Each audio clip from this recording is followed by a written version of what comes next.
is the best experience with your host, Nick Best and the Angry Dad. And we have a special guest today, Mitch.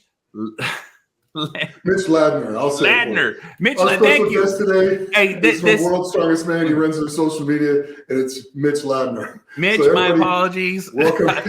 I'm tongue twisted today. But before we go any further, I'd like to thank our sponsors, Barbell Apparel, an athletic wear engineered for performance with a tailored athletic fit, refined clothing for an athletic body type.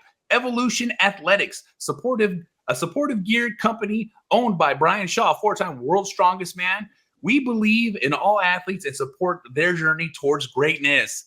First, Phorm. Our mission is to help real people get real long-term results. And if you want to get coached, if you want to have Nick show up to your event, well, guess what?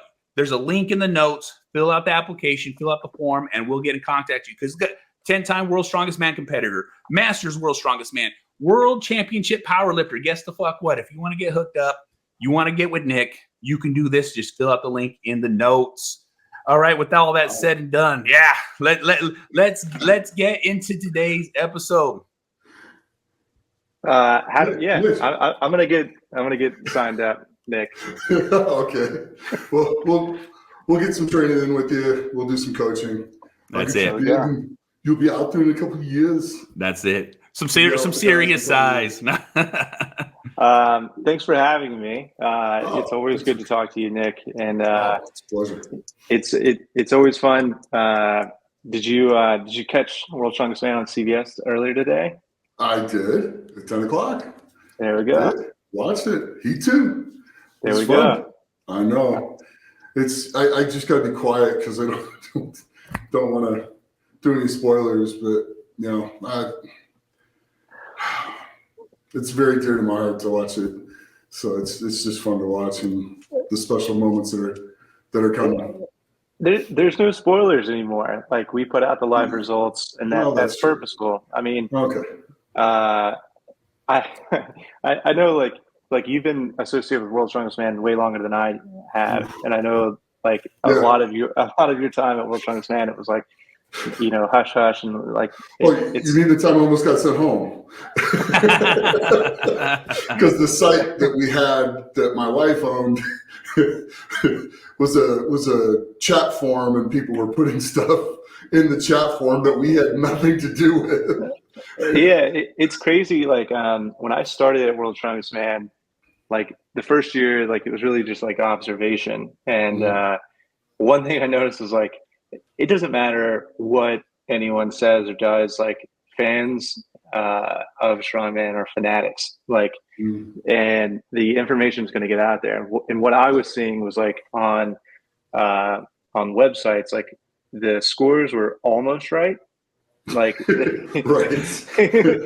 And so like, I went to my bosses. I'm like, this information, like, you're not going to be able to hold it back. Why don't you just put it out there and like accurately? So, obviously now we do the live results on our website, and those are automatically updated, but yeah, you don't have to, no spoilers. No, and that's the thing too with the day and age now. Everything is instantaneous because everyone's got a phone, everyone's live streaming, everyone's recording. So even when we were there, like you could see everyone posting social media stuff right away. Like the thing of live streaming now, and like Instagram, YouTube, TikTok, Facebook, everyone's updating everybody. So like a lot of the times when we were recording or when we were watching or when things were going on, you could literally hear people giving commentary while the events were actually happening. And, and that's the thing too, is avid fans that love Strongman want that information right there, right then, because they can't be at the event. And that's actually something that's going to come up today. Yeah. I mean, I think social has, we hear it too, like World's Strongest Man is not an event, it's a TV show. That's not the case. Like, it is an event with a TV contract. And I think social has really kind of dragged World's Strongest Man into that next evolution of, it's a two-way street. It's not like we're broadcasting one way. It's fans are involved. Fans are, bugging the producers of the show so much that they bring back power stairs, right? So there's a lot of responsibilities that come along with that, but I think overall it's great. And like example of it is like this year we gave a press pass to this like social influencer. I think he competes at like the Champions League. But he basically reached out to us. He's like, look, I have a channel. World Strongest Man content has never been really available in Spanish language. Can I come and just post on Facebook, YouTube, Instagram, and just update fans in Spanish? And we're like, yeah. So we gave him a press pass. And I mean, to your point, Ben, that was great for a huge segment of fans who've traditionally been left out. It's like the ancillary content of like, hey, this is what I saw today. So social has been great for the sport overall, but I mean, it's influencing its future, definitely. Yeah, no, definitely. Like I said, and it's heavy in there too, because like for most fans that have never been to a World's Strongest Man, this last one that just happened in Myrtle Beach was beyond epic, because the amount of like no one was prepared for how many people were really going to show up, and the thing is like the amount of ladders in the Tri-County area were completely, there was step stools, there were 7-footers, there were 12-footers, people were standing on top of trucks, people were it wasn't chaos, but it was just like, oh my God, everybody was really there to dial it in, because they got an earlier like placement, like, hey, we're going to be in this area, and then the date was released, and then it gave everyone absolutely an opportunity to like coordinate to actually get themselves there. And that's one of the things that I love to see in Strongman, is like more people really participating in it and enjoying and cheering on, because sometimes that roar of the crowd was just so insane, because you could just hear, even though it was Brian's last show, you could hear people just like rumbling every time he was on that stage. Yeah. Him and Mark, it was both their last years. So, I mean, which was pretty amazing, which, I mean, I couldn't miss that. I had to be there for that. But a lot of things fans don't seem to understand, and Mitch, you can reiterate this, because I'll say it, it's a competition that is paid for by a television network, and they're paid to put the show on, so it's their material. There's other sporting events and other federations that actually are doing the opposite. They're paying for them to come and film and to do the things and then broadcast it. So there's the difference between the two. And so it's kind of neat that we're in this position that they want our show, so they pay for our show, but we have to be at their schedule for when they put it on. And that's what the fans really kind of need to understand, is it's a television show in the end that it's put on by broadcast television. Does that sound about right, Mitch? Yeah, I mean, it's I would say that World Strongest Man's the only strength competition with a TV contract, and it is not dissimilar to the NBA or PGA Tour NFL. or any of these. Yeah, like NFL, Major League Baseball. IMG Media, who owns and has always owned World Strongest Man since its infancy, has a long-term contract with Viacom, the parent company of CBS. I don't know if you can hear the dog or not. Oh, yeah. I know that struggle. CBS and Channel 5 in the UK. So, for X amount of years, they dictate when and where all this content is going. And not speaking for other federations, but one of the biggest things that we get is why can't we live stream? Others do live stream and CBS, and it's not the same. They're paying for airtime, which is not uncommon in sports. A lot of your niche sports and growing sports will pay for airtime. I think the best story of this is, UFC has always done pay-per-views, but when they were trying to get into the mainstream, Dana White and Lorenzo and all of them, they paid for time on Spike TV and made a TV show, The Ultimate Fighter. That led to a big TV contract with Fox, and the rest is history. So it's not uncommon, and it's not a slight or anything on other federations, but it's not the same. It's not similar at all. So the other thing I would say about that is that we pay very close attention to what the numbers are. Endeavor has a massive analytics department, that is running analytics on like box offices and all that kind of stuff for our WME division, and they're running numbers on live sports and everything too. What they see is the diehard fan base is tuning in for these live streams that are free, and it's not the number it needs to be in order to go back to CBS and say, hey, we think you should live stream this. Because another thing that fans might not appreciate is that the cameras there, the big cameras that are taking central stage at World's Strongest Man, those are not the same cameras you would use for a live stream. And on top of that, the people with the headsets that are running around and saying like, 5, 4, 3, 2, whatever, cheer for the camera. Like those are different producers than you would use for a live stream. So if we wanted to do both, like that's possible. And I think we're moving there. You heard it here first. Well, it's funny, like my boss, I don't know if she wants to be named. She's always reluctant to do these kinds of opportunities, Nick.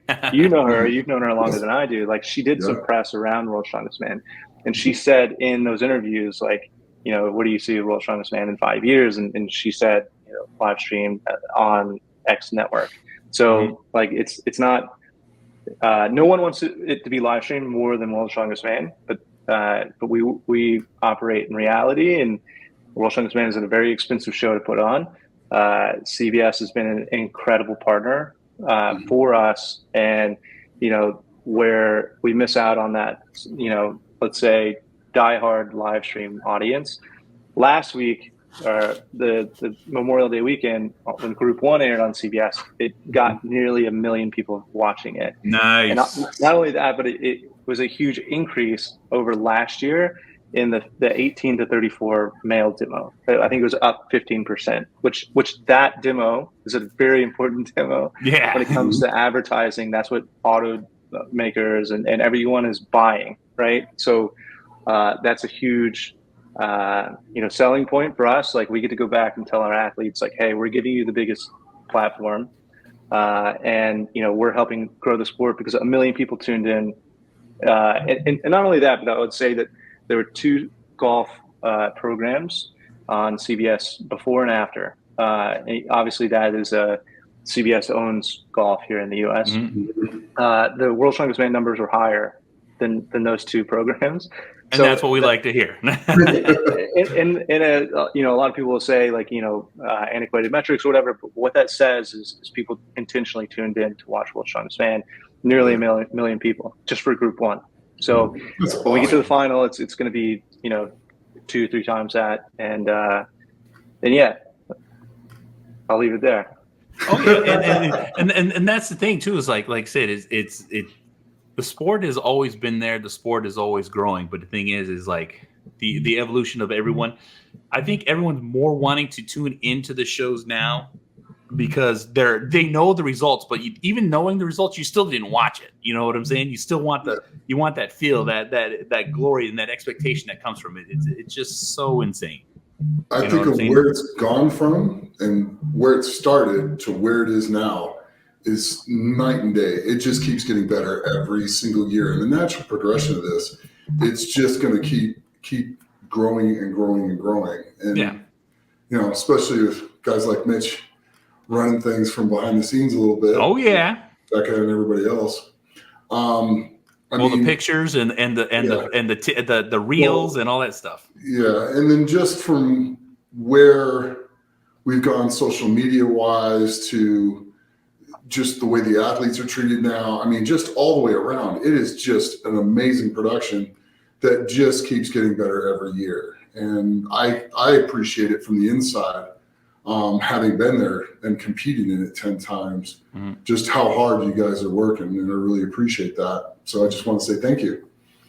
No, all thanks goes to, the team that brought me in, because this is all their vision. And Nick, like I know, like you and Thailand or the Philippines, like the athlete tent was just like a tailgate tent, like and like I was never around for that part, and so it's always interesting. Like, so we do have like a little bit of a generational divide in like our athletes Oh, who never saw that, and Senya. who, like me, yeah.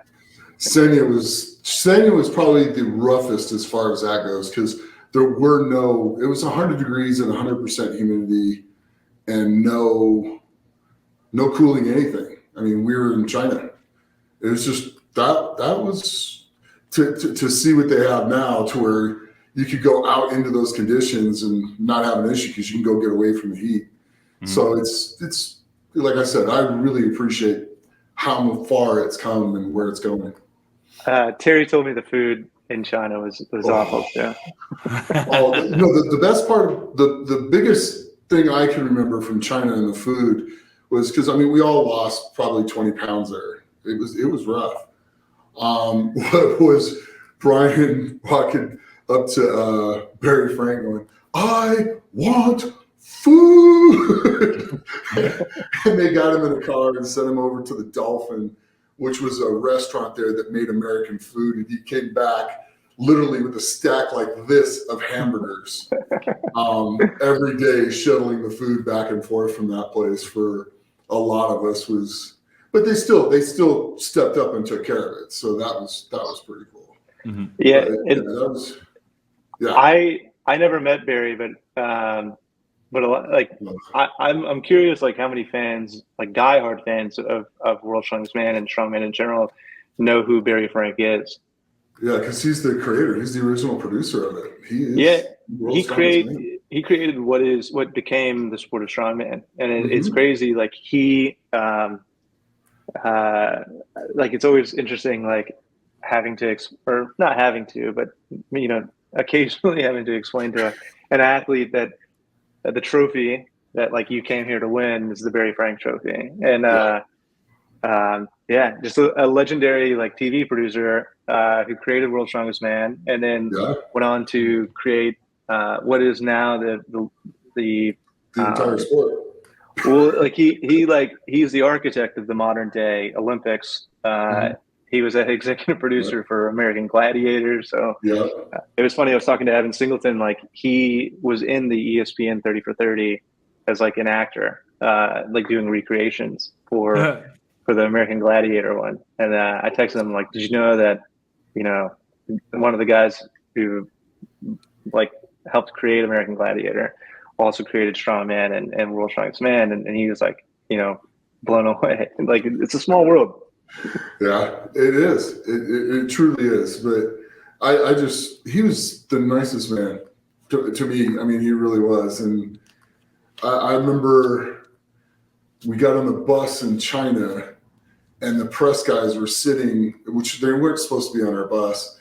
One is in one seat, one's in the other seat, and Elizabeth comes up and is asking them to move so her husband can sit down, because at that time Barry was getting to where he wasn't moving too good, and the guys are like just completely ignoring her and not paying attention. I remember walking up and grabbing the guy's camera, moving it back 4 seats, and then pointing for him to come over here, and the guy's standing up going, "You can't do that. This is China." And I'm like going, "Oh my gosh." I'm just trying to get Barry a seat on his bus. Yeah.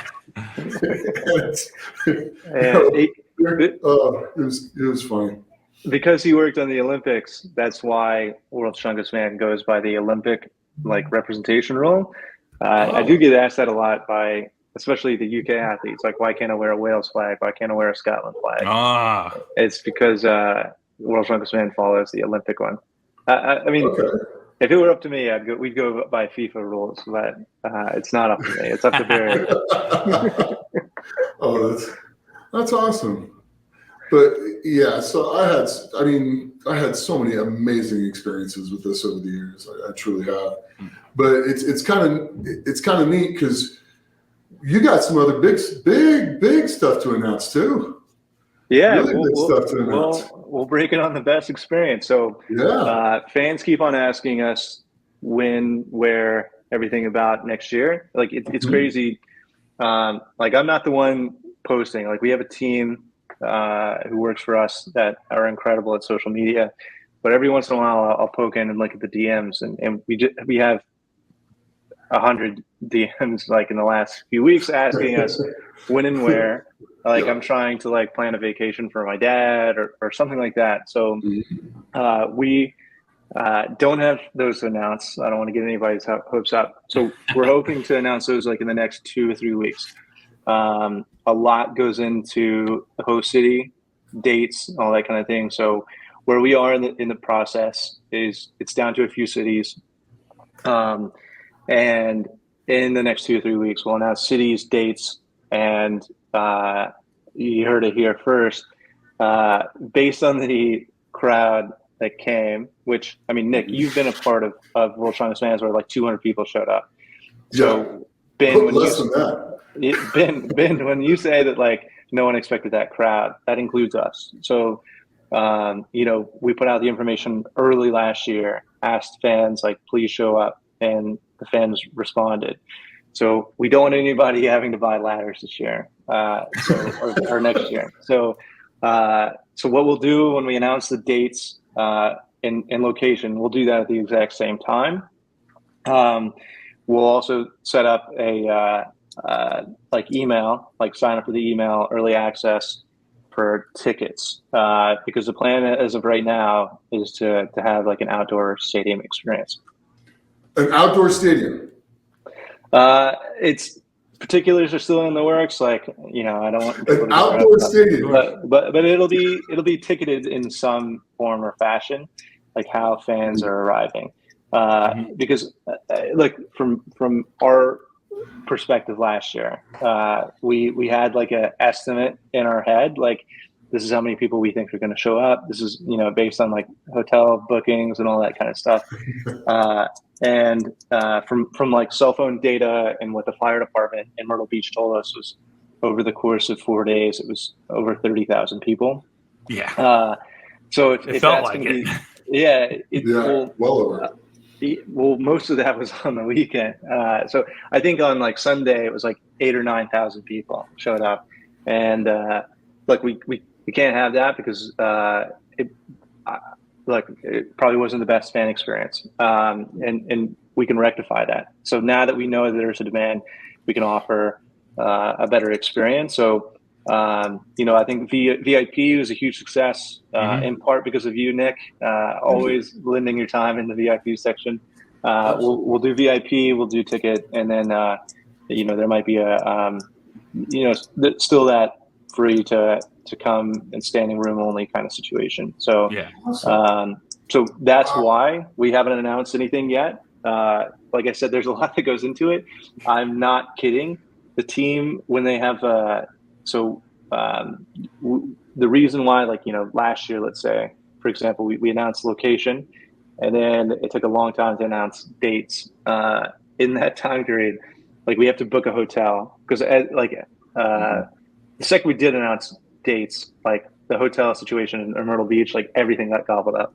So we have to block out those hotels first. Yeah, the whole hotel. And I'm not kidding.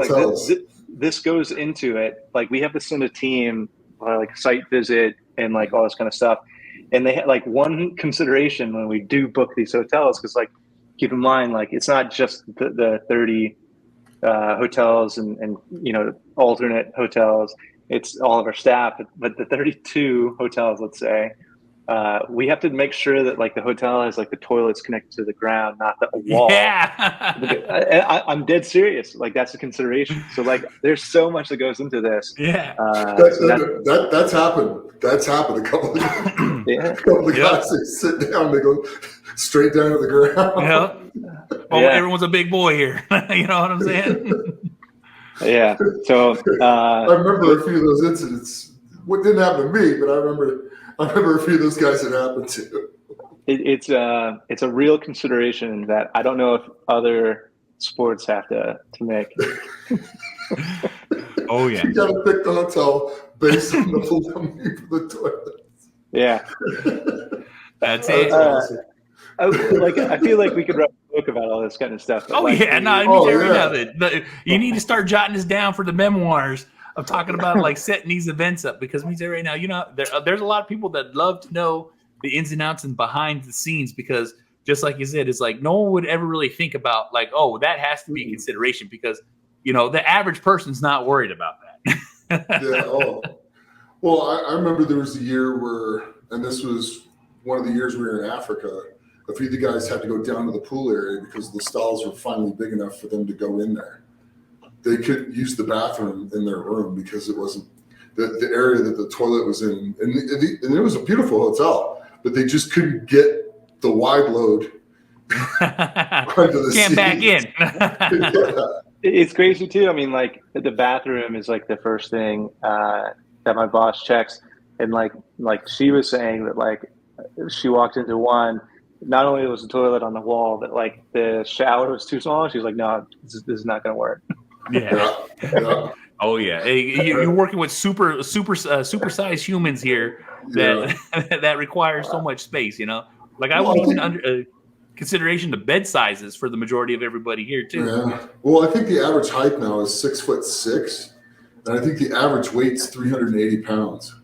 Yeah, it's crazy. I mean, I'm 6 foot, and I think the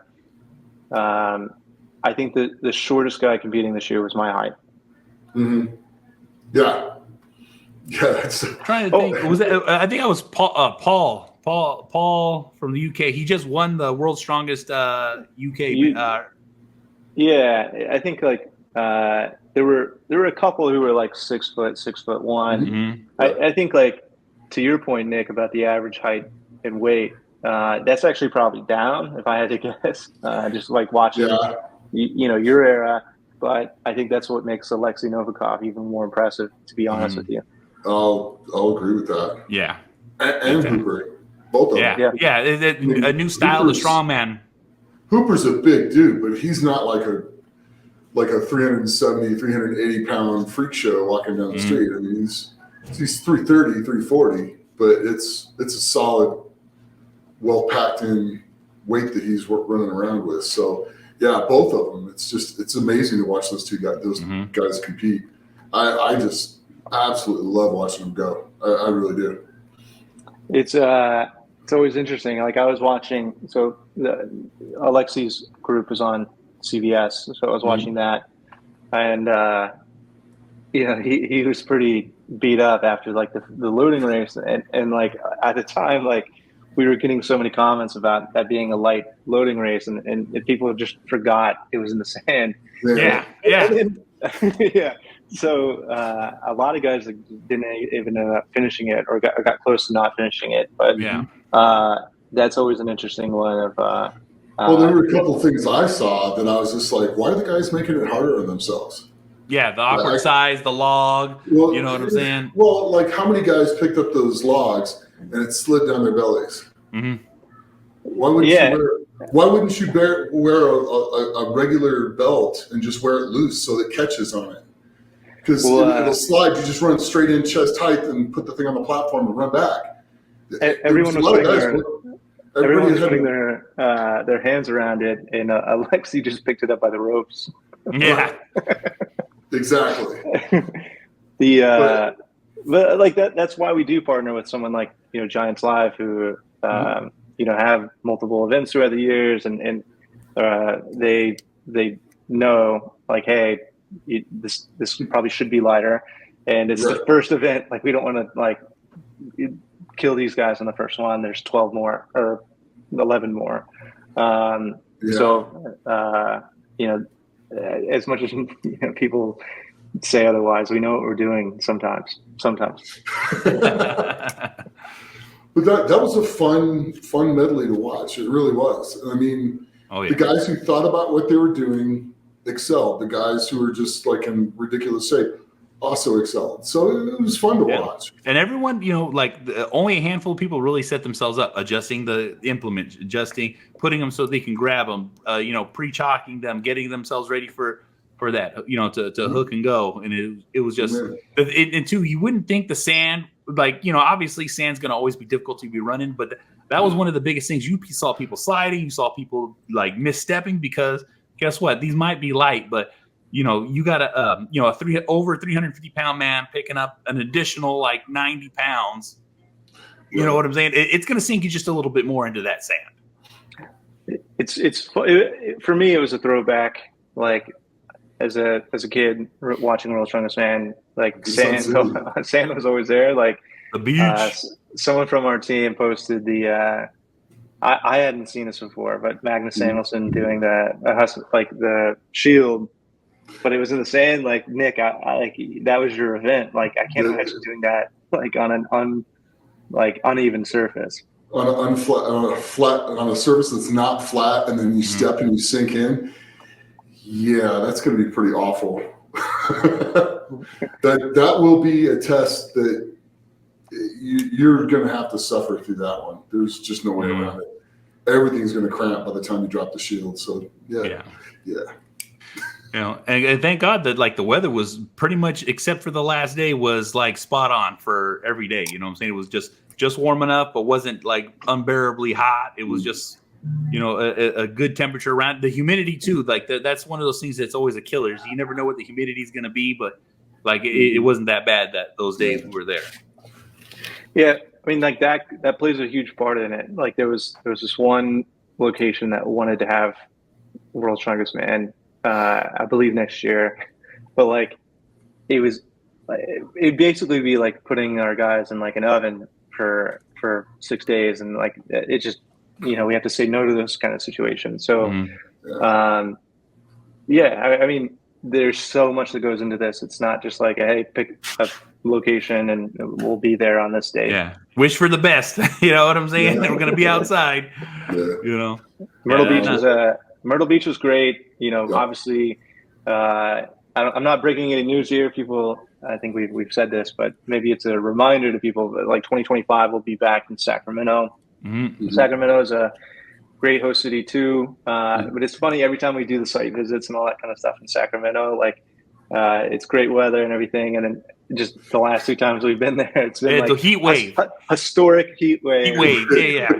Yeah. I actually live not too far from Sacramento, so I'm in the North Bay area, and Nick stayed with me when we went last year to Sacramento, and that was actually my first actually attending World's Strongest Man, and it was just amazing.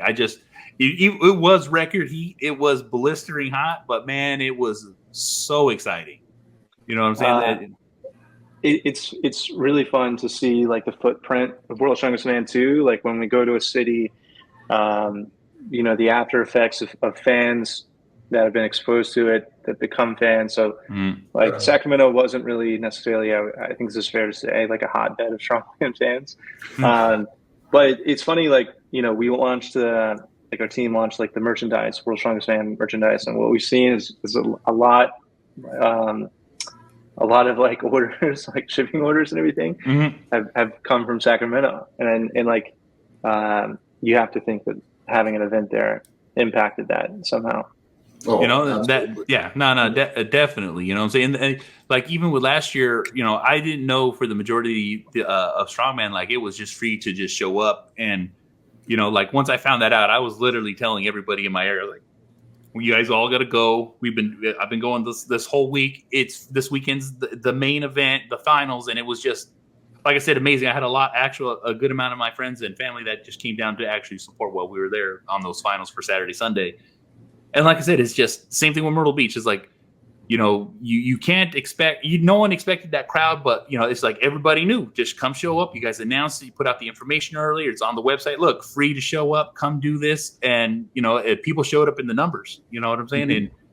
And like everywhere we went in Myrtle Beach, it's like you're being bombarded. You're being because like, first of all, Nick is who's Nick is. So like, we can't even go to a gas station. We can't even go to a store. We can't even pump gas without like, are you? I'm like, yes, he is. You know what I'm saying?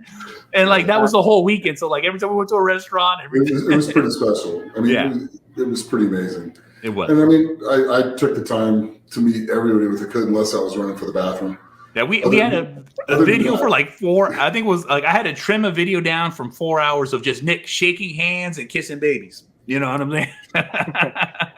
it's that's where my respect for Eddie like originates. like it's there, and then it's like, oh, this guy deadlifted 500 kilograms. But it's first, it's and foremost, it's just how like kind and welcoming he is to fans. Because we went out to dinner one night. It was like him, Flex, and a couple of people, and like usually like I work with a lot of professional athletes, and like their rule is like I'll take a picture, but don't bother me while I'm eating, which I think is fair. Like I think Yeah. that's how it should be.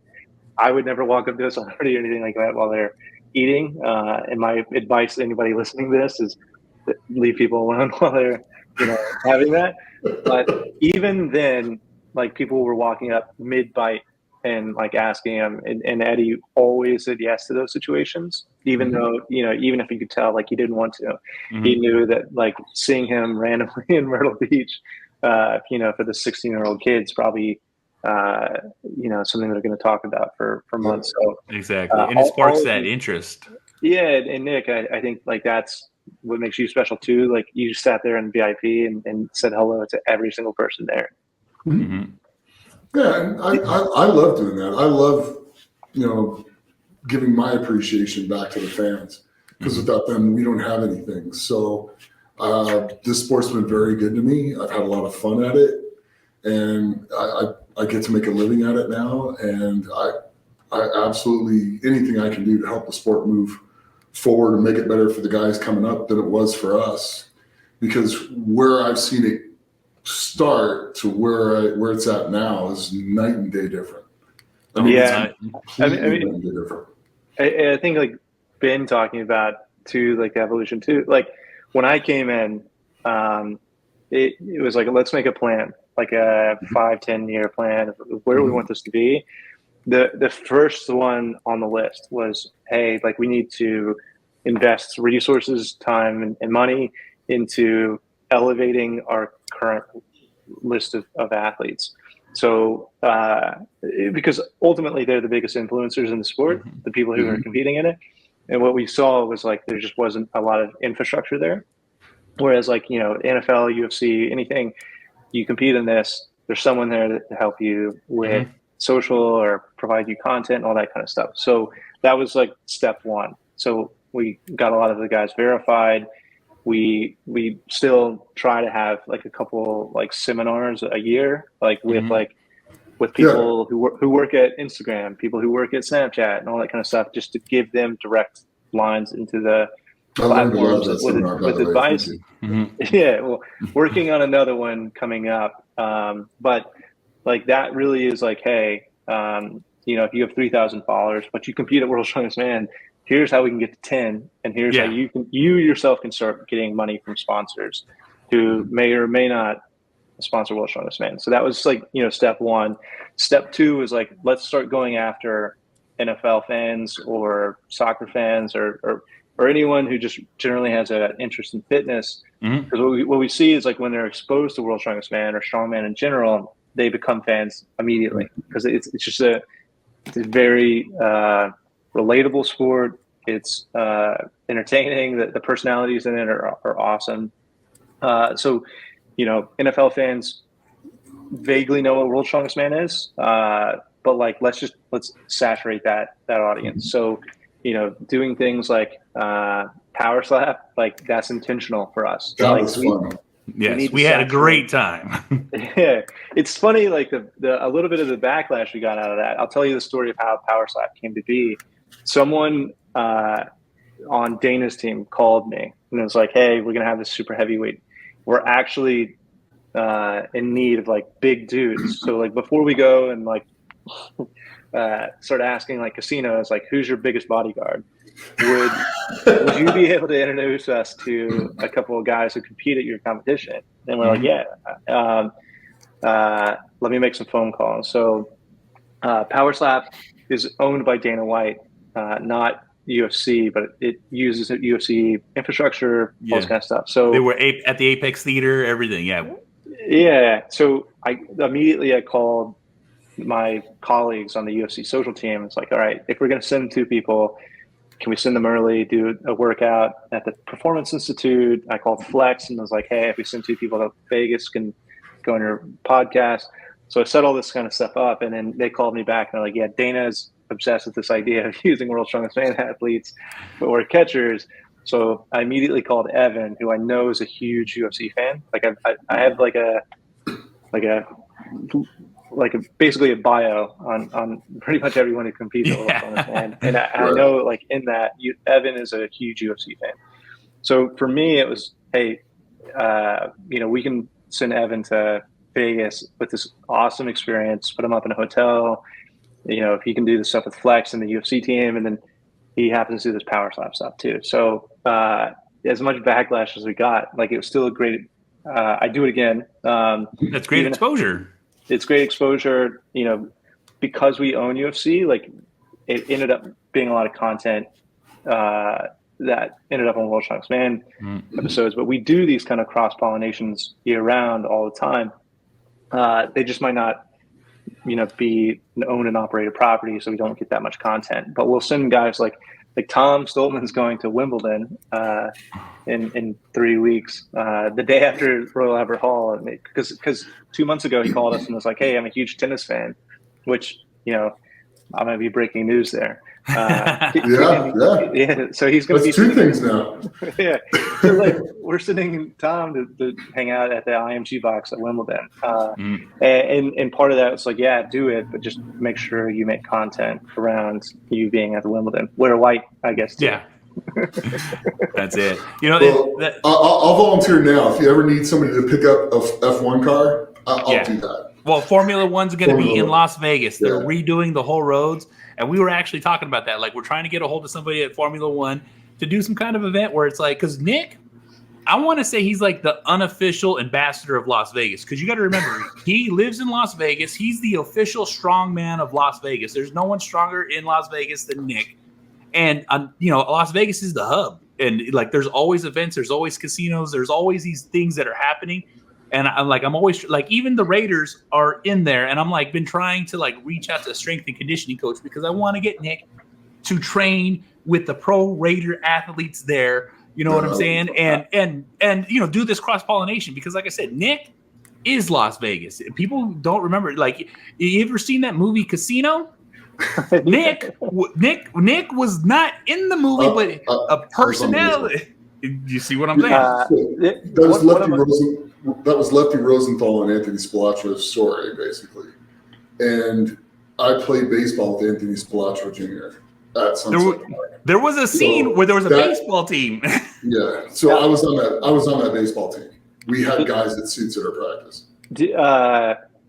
This sounds like what you told me how you met Dana White. That's it. So, it was pretty neat.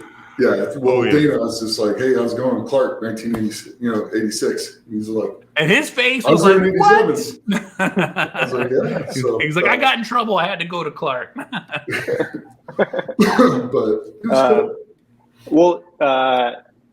I'll shoot some text, Nick. One of my good friends just became senior director of social at the Raiders. There we go. Yeah, like I said, that would be awesome. And what one of the other things too is Nick actually just started gunsmithing. There we go. You know what I'm saying? Because there's a famous gun range in Las Vegas called 702. They have a famous gun called the Quadzilla. So it's basically four AKs? 4 M4s.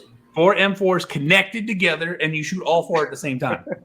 It's a fully automatic machine gun with 4 machine guns. And exactly. It's actually can you imagine just a whole bunch of strongmen just there, just Rambo style?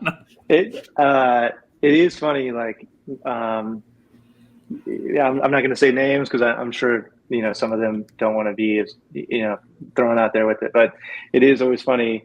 The European guys, when they come to World's Strongest Man, a lot of them go to the gun range. So I think there is something there in like marksmanship or something we could probably do. But no, I mean, with Endeavor, they're like Taste of London is in 3 days. Like, it's funny, like how much throughout the year we just, if there's something in the city and we know World's Strongest Man athletes are there, we'll throw them VIP tickets. So I know Barrett Jackson is owned by Endeavor. That's going to be in Vegas here soon.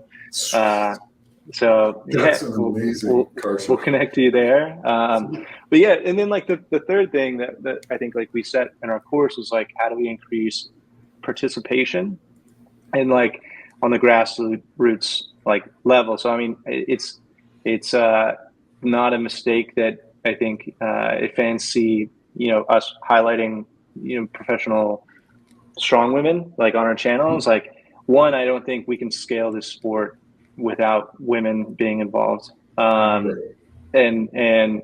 you know, if you're like myself, 6 foot, and never going to be someone who can come close to competing over World's Strongest Man, well, you know, there's OSG, there's all these other things that you can do, weight class. You know, if someone, you know, like yourself, Nick, or Mark, who wants to get in it later in life, like there's master. So, you know, you can compete in this and then as a fan still watch, you know, World's Strongest Man in the same way that like a lot of people played high school football and never got past that and then love the NFL. So that, like, that's, I'd say like, there's not like all right, we're done with 1, we're done with 2, we're done with 3. Like those 3 things are in motion. I would say we're just now getting to like the 3 where, you know, where like, I guess that's now kind of our focus. And again, with someone like Giants Live who operates, let's say OSG, we can now kind of promote that and kind of bring alongside that third group. Yeah. No, absolutely. Yeah. And that's a fun show to go to too. It's just hurricanes make it interesting. But they moved it this year. Yeah, I know. So that's going to be really cool. Which I can't wait for that. That's going to be fun. I'm still kind of staying retired. So, but stranger things have happened. You know, like someone squatting 771 last week and it making the news. Yeah, here we go. That was kind of cool. So, yeah, I've enjoyed your videos of the Dragon Slayer. I would say like that's been a cool like collaboration for me personally with Flex, and I'm glad like that's kind of taken. Yeah, and there's going to be a lot more of that stuff too. I'm going to get down there, and then the range where I'm actually a range shooting officer.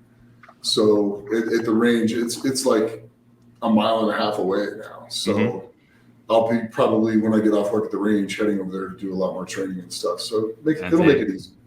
Oh yeah, exactly. I think we actually have another video coming out pretty soon with Trey when he hit those 140s coming out pretty soon at Dragon's Lair. Yeah, Trey's one of those. I think there's so much potential. I mean, there's obviously the competition side of potential, but it's funny. Like going back to the power slap thing, it was like, okay, Evan obviously call him, and I think like all I said was, "Do you want to meet Dana White?" And he was like, "Yeah." Like, yes. Did I answer too fast? You know, not desperate. We were actually trying to work on a different collaboration for Trey. We were going to send Trey to the Professional Bull Riders World Finals in Texas. Cool. Like they're big fans of Trey. Like they have a nationally like published like magazine. Like people can pick it up at the grocery store, and like they have like he's like the center like story of like this one. Because like you know, it's like a Western lifestyle thing. So they're big fans of Trey, and they wanted Trey to come out and pull like a bull, like a semi with like the bull trailer. And we're doing that. It fell apart, and then we're like, all right, Trey, do you want to meet Dana White? So, Trey's like, but I think Trey and Evan too. I mean, I think Evan obviously, but there's so much more like storytelling we can do with Trey and everything. So. All 3 of us actually ate a 2 foot, 5 pound burrito. All of us. Yeah, when he was in Vegas. That sounds miserable. It was. It wrecked me for about 2 days. But he ate it. Ben 6 minutes. It was gone, and then I ate a little bit fast, a little bit slower, but faster than Trey. And Trey got it all down. Yeah. The difference is. Ben was okay. Trey was fine in about 2 hours, was hungry again, and I was full for about the next day and a half. I was done. Just done. I was wrecked. It's funny because like as like, you know, an average person, you know, I like food and you talk to these guys and it's always like, oh man, I wish I could just eat what I want. And it's always funny because like they're like, no, I actually hate eating. Like it makes like it's a chore. You get sick of it.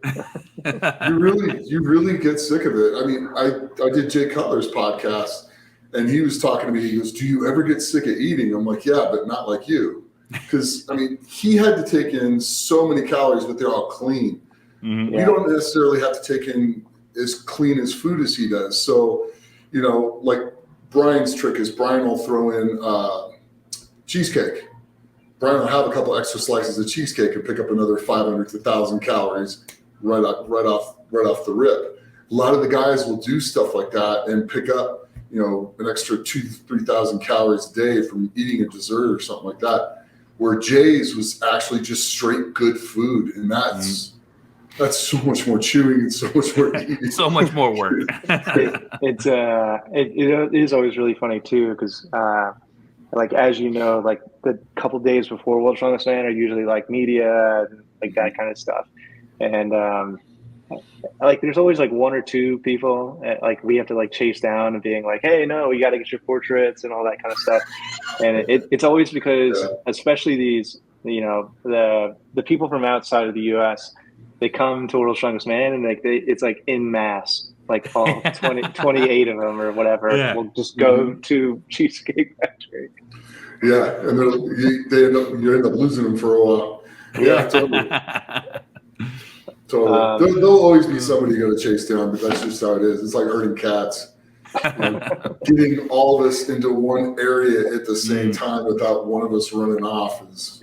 It really is like it's the best. Like I think I have the best job in the world. Like I love working on World's Strongest Man, but it is like herding cats. The only thing I would say is like that where I have the advantage is like when a guy gets locked out of their Instagram account or has a question about like how do I get verified on TikTok, they'll usually come to us. So like it's like all right, we'll talk TikTok, but I need you to send me this video telling people to tune in. That's it. Hey, got that even exchange. You know what I'm saying? No, I mean these athletes are the best to work with across any sport I've ever worked in, and I mean like I'm optimistic. I'm bullish on the future of the sport, and like to the fans that you know might be asking for more. Like it's hard for me to tell them like patience. We're going to get there, I promise. But like the passion that they show, I think is like evident to like where it needs to go. So it's a double-edged sword. Yeah. Right. But I mean, like I said, from where it's come to where it's going now, and then a few years from now, it's going to be just that much better. And so if they have the patience, you guys are going to get there.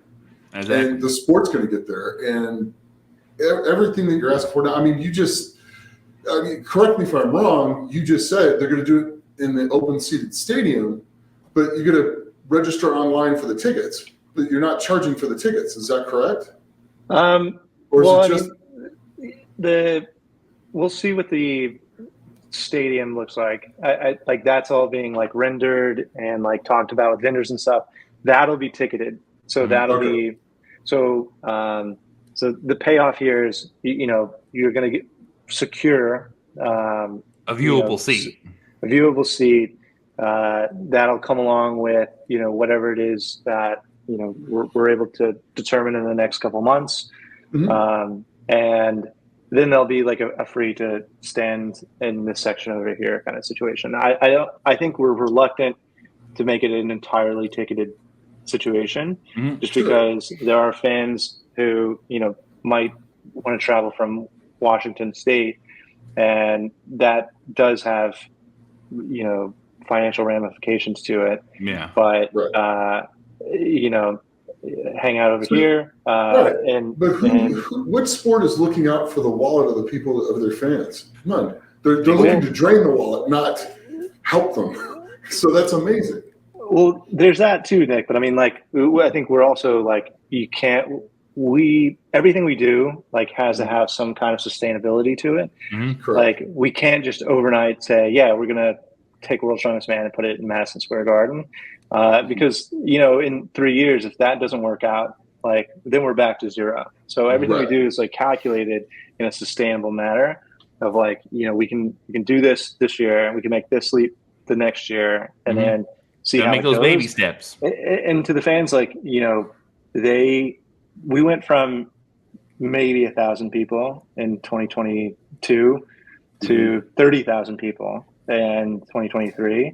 Like, no one was imagining that, but like, that's ultimately a positive thing. We showed that that's possible. And now, because of that, let's have ticketed, guaranteed seating, and then we can go from there. That's it. And then there's going to be an announcement. You said in about a week. Yeah, I would say probably within the next month. Okay. And so everybody listening, pay attention. You know what I'm saying? And are you guys going to place that waiting list email when you make the announcement, or are you guys going to actually just kind of throw it out there now and let people register? Yeah, well, let us this is a rolling thing. Yeah, exactly. I wanted to be able to break some news on the best experience, right? Yeah. But I don't think we're there quite yet on any kind of formal announcement. But yeah, the idea right now is that when we do announce here in the next month, this summer, we'll have not only the location, the date, and, you know, information about like, hey, this is going to be a ticketed event, so that you know that if you make the trip over, like, you're going to not have to buy a ladder. Yeah. It's so funny. Like, at the after party, Bish was like just laughing the whole time. He's like, I signed so many ladders. So shout out to the guy who asked Adam Bishop to sign his ladder. He wasn't the only one. I signed a few ladders as well. I think I put my hand on one of them and traced around it as well. Yeah, it's it's a positive that that we had more fans than we expected, I think. It's an amazing thing. So to all of you that showed, thank you, and continue to do so. And I'm looking forward to seeing you all next year. That's just going to be a lot of fun. It truly is. And I still it keeps getting better. It does. Keeps getting better. It does. Yeah. That's it. And thanks to you for everything, Mitch. Thanks for coming on the show and saying this. Give everyone that knowledge. Let me know. I'll let you know about Barrett Jackson and the Raiders. But no, this is always great, Nick. I'm always appreciative of you lending your time and taking care of our guys when they're in Vegas and the rest of that. Absolutely. We'll make sure everybody has a good time, but stays out of trouble. That's it. You know what I'm saying? And get some serious training in. It's funny. Like the last bit about that was, we set up Trey and Evan, and Nick was like, I live in Vegas, and I'm like, yeah, hold on, like I'm trying to get you there too. It's always good. But Nick was like, I felt like I had to go and make sure they didn't get in trouble. So thank you. My pleasure. Well, the older generation's got to watch that younger generation and guide them in the right way. And I was going to go. I ended up having like a meeting in New York. I had to go out there for it. And I was talking to my colleagues at UFC. I'm like, hey, make sure like Evan and they were helping. And then I was like, Nick, please. Yeah. So I felt like they were in good hands. Well, they definitely were. Definitely were. We had a great time, and thank you so much for that. Really, seriously, thank you. It was a great experience. It's funny. They're both licensed. The UFC got them licensed for the Nevada State Athletic Commission. So so if you need anybody to ref MMA fight or anything like that, I know you. You know what I'm saying? Yeah, that's awesome. Thanks for having me on. No, my pleasure.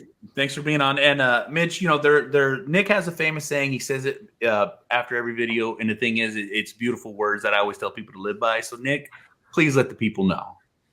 Well, as always, like, share, and subscribe, and go for our World's Strongest Man if you don't do it now, which I'm sure you do. Link in the notes. link in the notes. And as always, train hard, train smart, and be the best you can be. So much.